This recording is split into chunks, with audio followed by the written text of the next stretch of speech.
The sun was setting over Lake Superior, painting the sky in shades of orange and pink as Thomas Anderson sat on his porch, coffee mug in hand. The gentle lapping of waves against his dock was a sound that had become the backdrop of his life for the past 20 years. This wasn't just any lakefront property, it was his grandfather's legacy, a piece of family history that Thomas had been lucky enough to inherit after working hard as a marine engineer. "Best decision I ever made," Thomas often told visitors, pointing at the sturdy dock stretching into the water. The wooden structure had weathered countless storms, much like his grandfather who built it with his own hands back in the 1950s. It wasn't fancy or pretty like the newer docks popping up along the shoreline, but it was solid and practical, just like his grandfather had been. When Old Man Anderson was alive, the dock had served his small but successful fishing business. Locals still remembered how he would return each evening with his boat full of fish, calling out greetings to neighbors as he unloaded his catch. Thomas had grown up spending summers helping his grandfather, learning about boats, motors, and the moods of the Great Lake.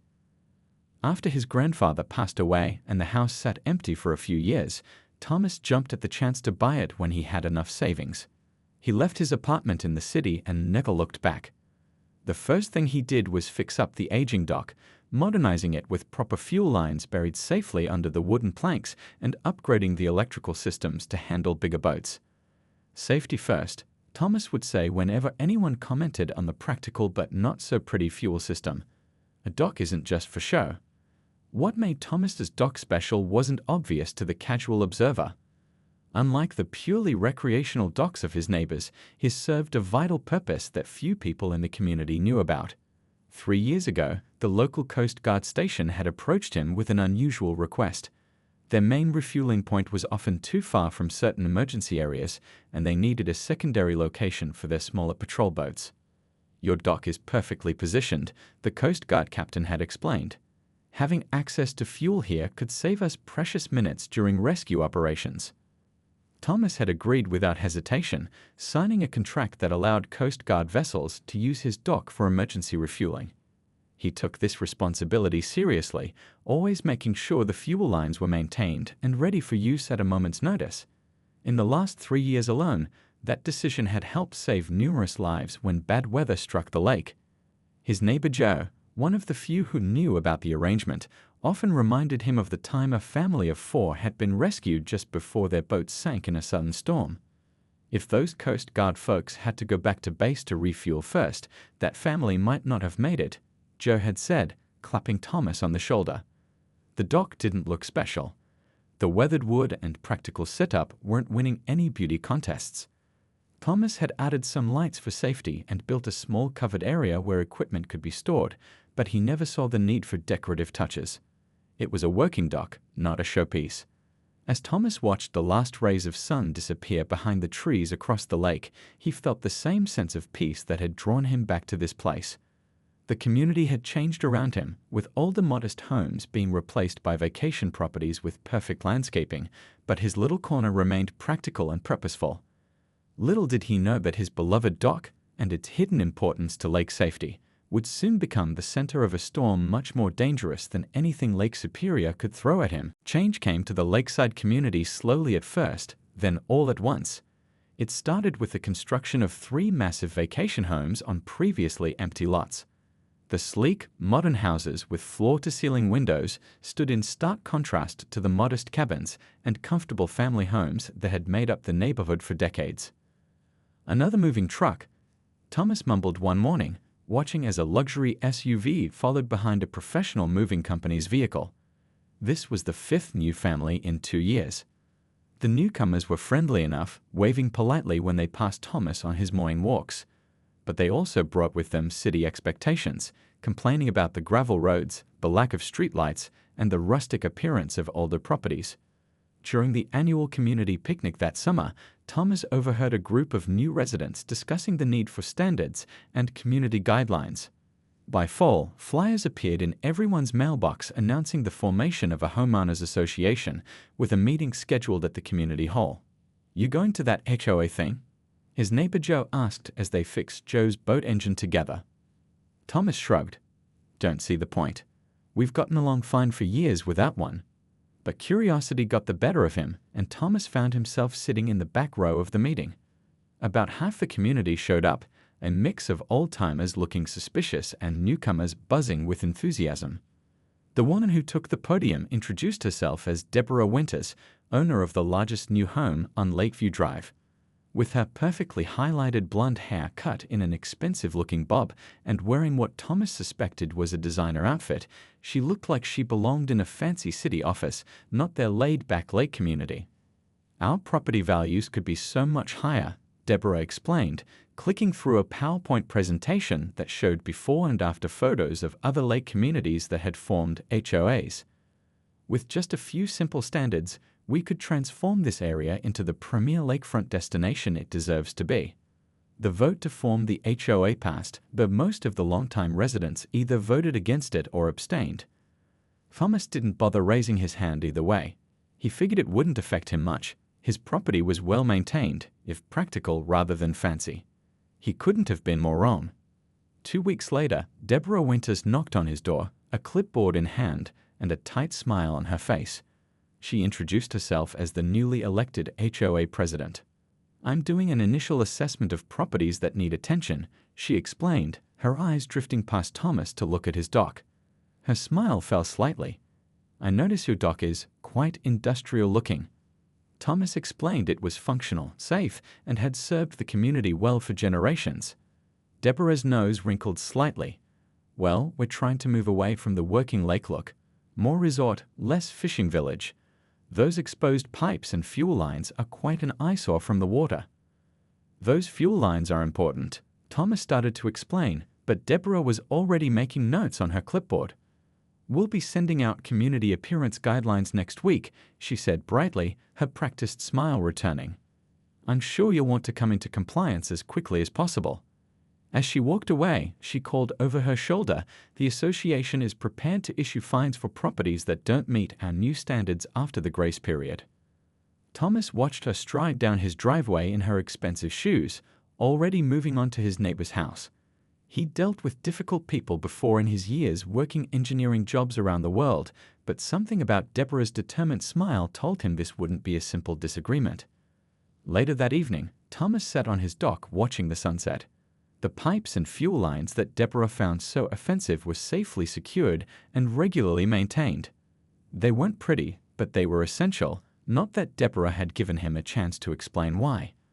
Little did she know that his industrial eyesore played a vital role that went far beyond aesthetics, one that the entire lake community depended on, whether they realized it or not. The first letter arrived on a Tuesday morning. Thomas picked it up from his mailbox along with some bills and a fishing magazine. The official HOA letterhead caught his eye immediately. "Notice of bylaw violation," it read in bold letters. Thomas frowned as he scanned the contents. According to Deborah, his dock violated 3 different rules about aesthetic standards and community visual harmony. The letter ended with a demand to make changes within 30 days or face fines. Thomas called Pete from down the street, who had lived in the community even longer than he had. "Pete, did you get any weird letters from the HOA?" "Nope," Pete replied. "But I saw Deborah walking around your property yesterday with that clipboard of hers. Nothing good ever comes from that clipboard." The next day, Thomas was fixing his boat motor when he spotted Deborah standing at the edge of his property. She wore large sunglasses and a wide-brimmed hat as if on a safari, taking photos of his dock from different angles. When Thomas waved, she pretended not to see him. This became a daily ritual. Every morning around 10, Deborah would appear for her inspection, sometimes bringing along her friend Linda, the HOA treasurer. They would point and whisper, making notes and shaking their heads.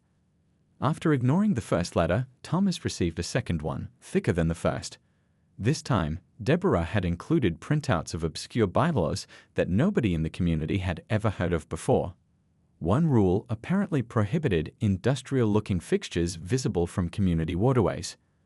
Another demanded that all lakefront structures maintain a resort-quality appearance. "This is ridiculous," Thomas told his neighbor Jack while they were both working on their yards.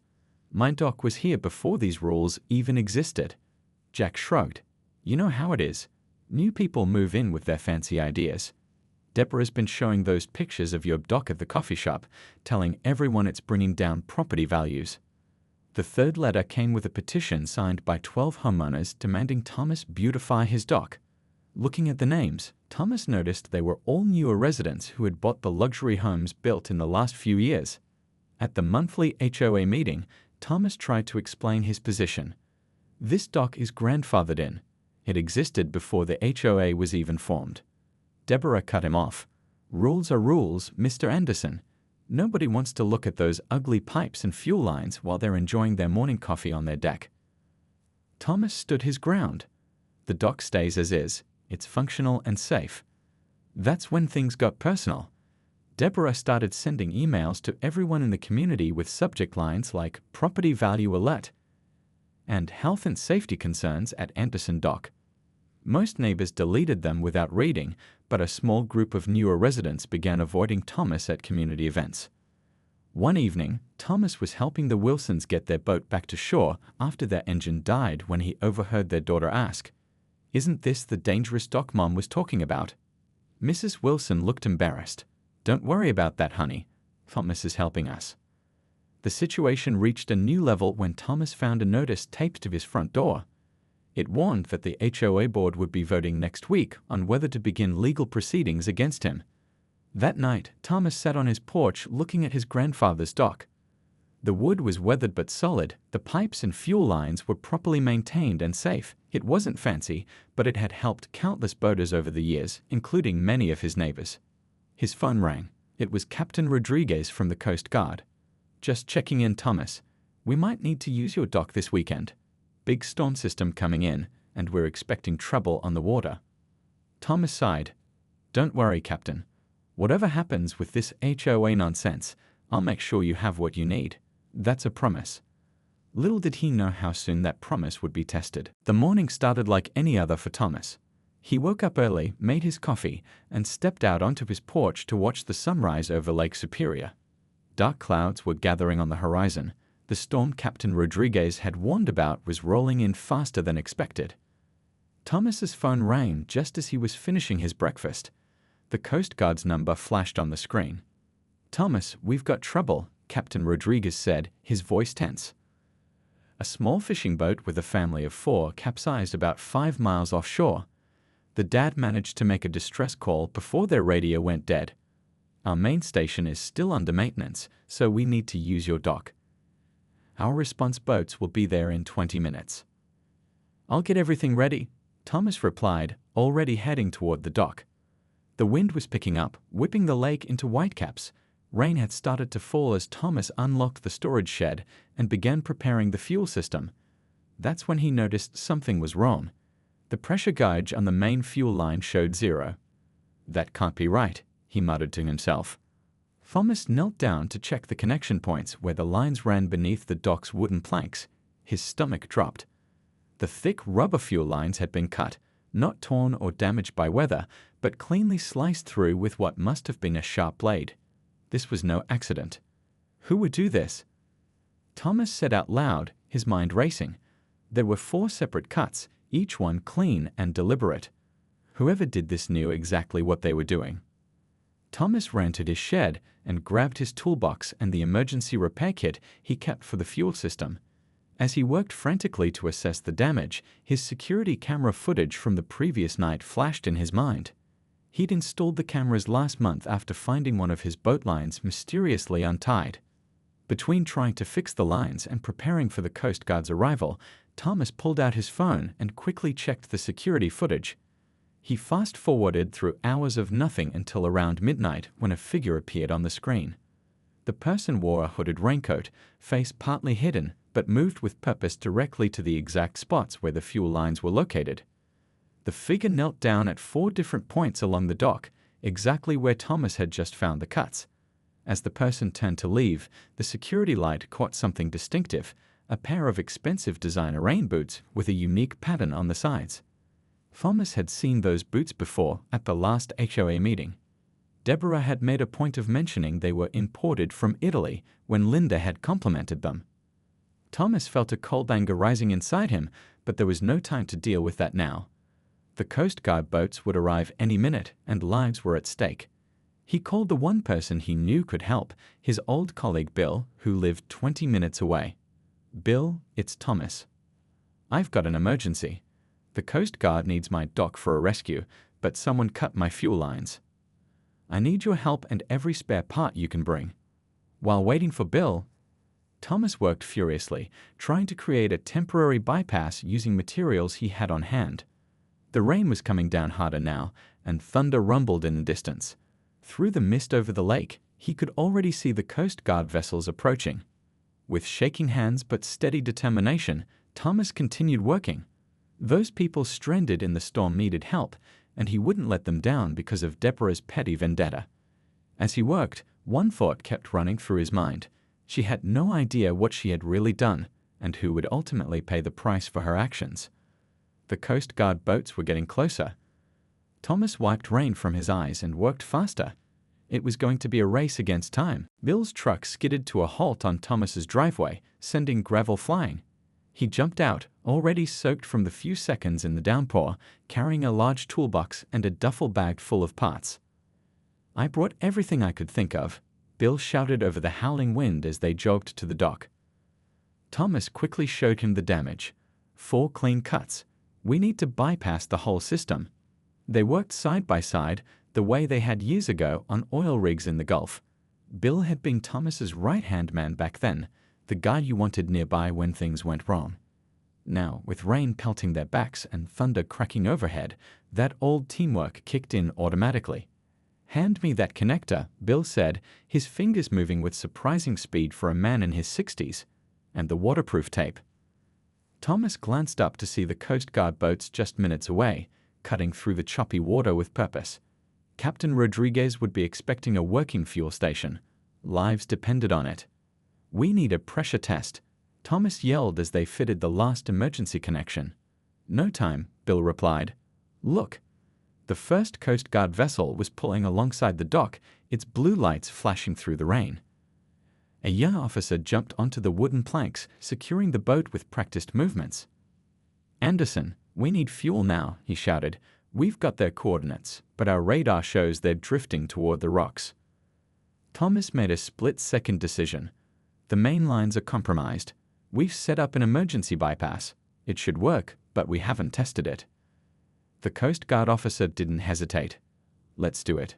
Working together, they connected the emergency fuel system to the Coast Guard vessel. Thomas held his breath as Bill opened the valve. For a terrible moment, nothing happened. Then fuel began flowing smoothly through the clear emergency tubing. "It's working," Bill shouted, pumping his fist. The second Coast Guard boat pulled up behind the first. Thomas could see the rescue team inside, already dressed in their gear, ready to jump into action the moment they reached the stranded family. "How long for a full tank?" the officer asked. 3 minutes at this pressure, Thomas replied, watching the gauges carefully. Those 3 minutes seemed to stretch forever. The rain beat down on them mercilessly, and lightning flashed across the sky. Thomas thought about the family out there, scared, cold, maybe injured, their boat capsized in these same violent waters. When the first boat was refueled, it immediately pushed off, racing toward the rescue site. The second boat took its place, and they repeated the process. "You saved crucial minutes," the officer told Thomas as they worked. "Our main station is on the other side of the bay." By the time we got there, refueled, and reached them, he didn't finish the sentence. He didn't need to. As the second boat prepared to leave, Thomas grabbed the officer's arm. "Let me know when you find them." The officer nodded. "Count on it." Then both boats were gone, disappearing into the curtain of rain, their lights barely visible through the storm. Thomas and Bill stood on the dock, drenched and exhausted, but feeling the weight of what had just happened. "Somebody cut those lines deliberately," Bill said, examining one of the damaged pieces. "These aren't stress fractures or weather damage. Someone took a sharp blade to them." Thomas nodded grimly. "I know who did it too." He pulled out his phone and showed Bill the security footage. Bill's eyes widened as he watched. "Those fancy boots? Isn't that the HOA lady you've been telling me about?" "Deborah Winters," Thomas confirmed. "She's been after me to pretty up the dock for months. She thinks it's an eyesore." "Well, she just graduated from annoying neighbor to federal criminal," Bill said. "These aren't just any fuel lines, they're emergency service equipment. That's serious business." They made their way back to the house, where Thomas put on coffee and they dried off while waiting for news. An hour crawled by. Then two. The storm continued to rage outside, and Thomas couldn't stop thinking about that family in the water. Finally, his phone rang. It was Captain Rodriguez. "We got them, Thomas," he said, his voice tired but relieved. "All four alive. The parents and older kid are fine. The little one has mild hypothermia, but the medics say she'll be okay." If we'd been even 15 minutes later, his voice trailed off. Thomas closed his eyes, relief washing over him. "Thank God." "No," the captain replied. "Thank you and that dock of yours. We're bringing them to shore now. And Thomas, we need to talk about what happened to those fuel lines." The storm had passed by morning, leaving behind a clear blue sky that seemed to mock yesterday's chaos. Thomas was making breakfast when a knock came at his door. Outside stood Captain Rodriguez in his formal uniform, accompanied by two serious-looking people in suits who introduced themselves as federal agents. "We need to discuss what happened yesterday," Captain Rodriguez said as Thomas led them to his living room. These cuts weren't accidental. Thomas nodded and played the security footage on his TV. The agents leaned forward, watching carefully as the hooded figure moved along the dock, stopping at each fuel line location. "Do you recognize this person?" one of the agents asked. "I believe it's Deborah Winters, the president of our homeowners association," Thomas replied. "Those designer boots are pretty distinctive. She's been on a campaign to get rid of my dock for months." The agents exchanged glances. "We'll need to speak with her immediately." 2 hours later, Thomas stood in his front yard watching as the agent's car pulled up to Deborah's house across the street. From his vantage point, he could see her open the door, her confident smile fading as they showed their badges. By afternoon, the whole neighborhood knew what had happened. Thomas's phone kept ringing with calls from neighbors who had seen the agents at Deborah's house or heard about the rescue operation. "I'd always knew there was something important about your dock," his neighbor Patty told him. "I just didn't realize it was helping save lives." Around 4 o'clock, Deborah was escorted from her house to a waiting car. She walked with her head high, but her face had lost its usual smug expression. When she spotted Thomas watching from across the street, she quickly looked away. That evening, Thomas's doorbell rang again. This time it was Linda, the HOA treasurer, looking uncomfortable on his doorstep. "I just want you to know," she said, twisting her hands nervously, "that the rest of us had no idea she would do something like this. She told us she was just going to take close-up photos of the eyesore for the next meeting." Thomas nodded but didn't invite her in. 4 people could have died, Linda. A family with kids. She looked at her feet. "I know, it's horrible. The board is meeting tomorrow to remove her as president." The local news vans arrived the next morning. Thomas declined all requests for interviews, but by noon, the story was everywhere. The headlines read, "HOA President sabotages Coast Guard emergency equipment and family of 4 saved despite deliberate tampering with rescue equipment."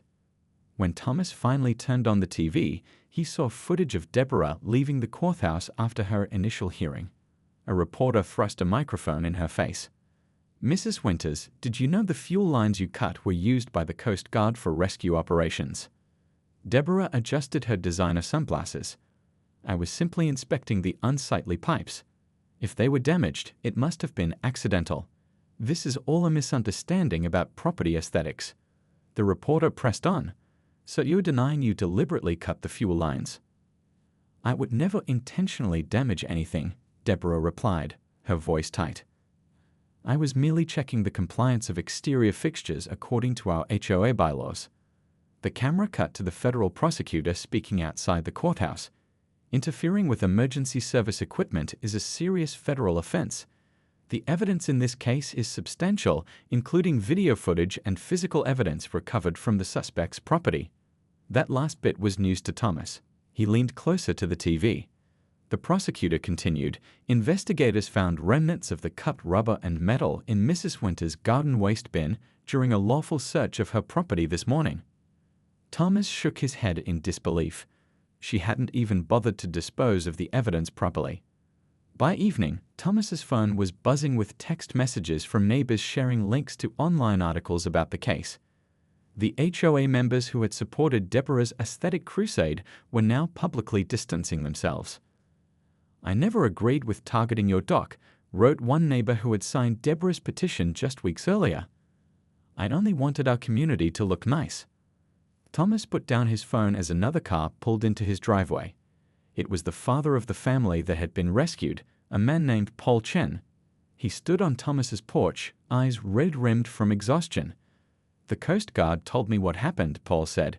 "They told me your dock saved our lives, and that someone tried to sabotage it." Thomas invited him in, and Paul showed him pictures of his family, his wife, their teenage son, and their 10-year-old daughter, all safe now because the rescue boats had reached them in time. "I don't know how to thank you," Paul said, his voice breaking. "If those Coast Guard boats had been delayed even a little longer." Thomas shook his head. "I'm just glad you're all okay." As Paul left, Thomas noticed several neighbors gathered across the street watching. Word had spread about who had been saved because of his eyesore dock. The tide of community opinion was turning rapidly, but Thomas took no pleasure in it. A family had nearly died because of petty neighborhood politics, and that wasn't something to celebrate. 3 months after the incident, Thomas sat in the back row of the courtroom as the judge delivered Deborah's sentence. The trial had been shorter than expected. The evidence was simply too overwhelming for even Deborah's expensive lawyer to overcome. "Mrs. Winters," the judge said, peering over her glasses, "your actions could have resulted in the loss of 4 lives. While you claim you didn't know the purpose of those fuel lines, ignorance is no excuse when tampering with equipment on someone else's property." Deborah stood stiffly in a modest blue suit, a far cry from her usual flashy designer clothes.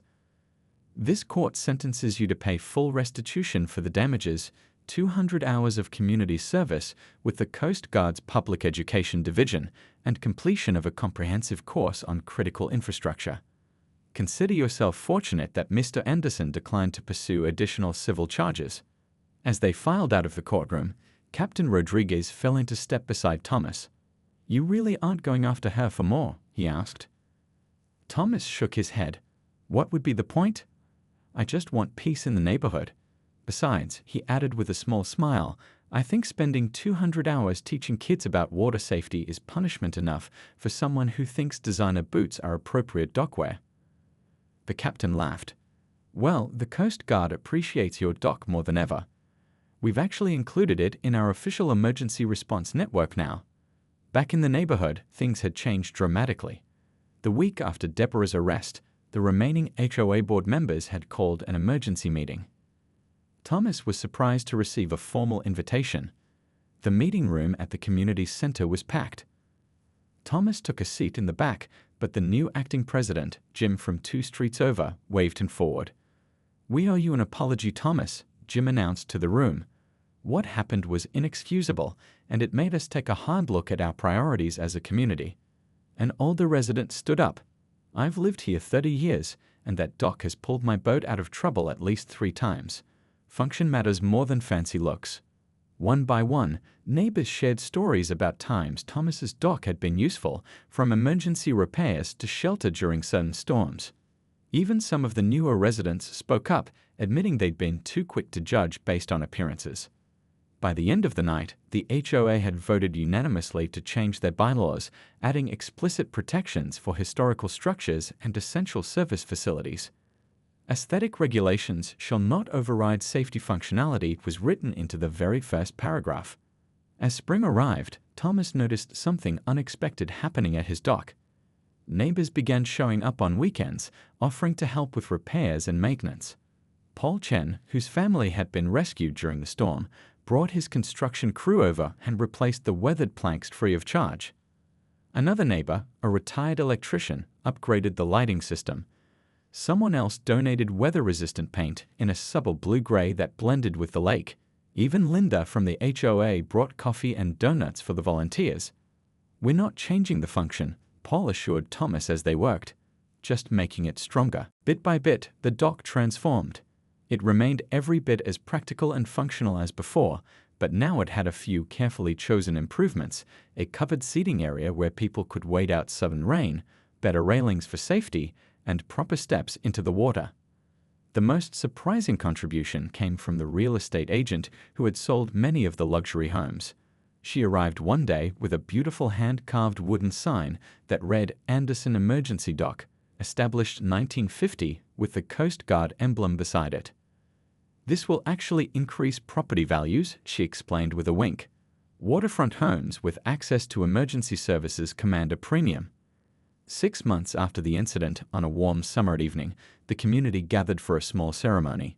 Captain Rodriguez cut a ribbon across the newly renovated dock as neighbors applauded. Thomas's dock had become a point of neighborhood pride rather than contention. As Thomas looked around at the faces of his neighbors, both old-timers and newcomers standing together, he thought about his grandfather who had built the dock so many years ago. He would have liked this, Thomas told Bill, who had come for the celebration. Not the fancy improvements, but the idea that it's still helping people. Bill nodded. Some things are meant to be useful, not just pretty. Thomas watched as some kids ran along the dock, their parents calling after them to be careful. The new safety railings his neighbors had installed kept the children secure.